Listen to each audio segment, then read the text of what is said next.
Hi all, let's have another amazing in a chess nutshell game. This is Paul Morphy when he was only 12 years old, playing against his friend James McConnell.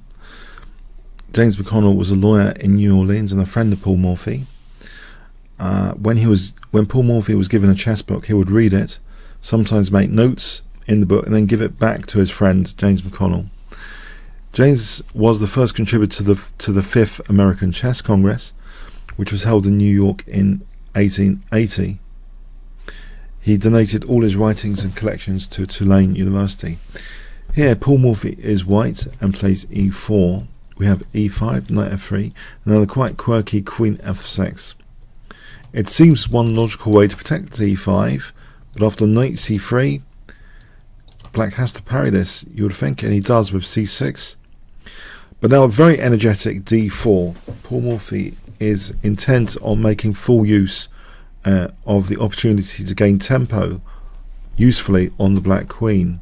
After takes e5, queen g6, not deterred by the pressure here. In fact, bishop d3 is played, so trying to gain even more tempos from the black queen. Queen takes, rook g1, and here we have rook g3. And this is actually really nice now after rook g5, getting the queen back there. For bishop f1, queen e6. Now with the rook protecting g5, this is afforded. Knight takes d4, hitting the queen again.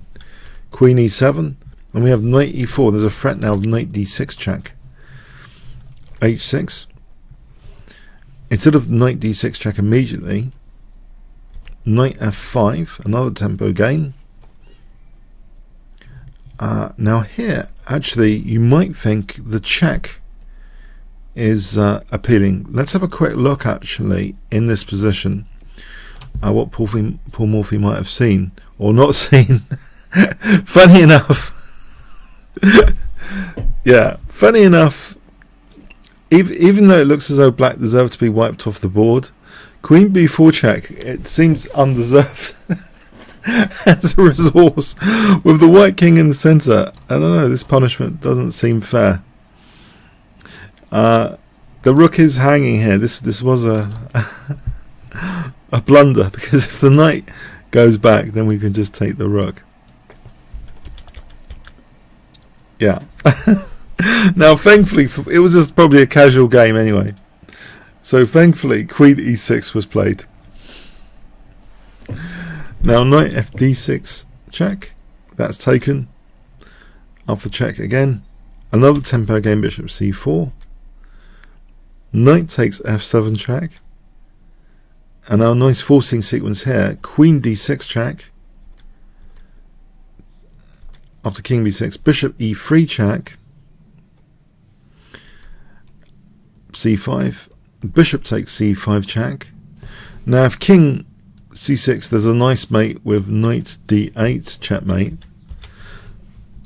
Now here, to Paul Morphy's credit, you find the most optimal checkmate here with, what would you play? What's the most optimal way of checkmating the black king? If I give you 5 seconds, starting from now.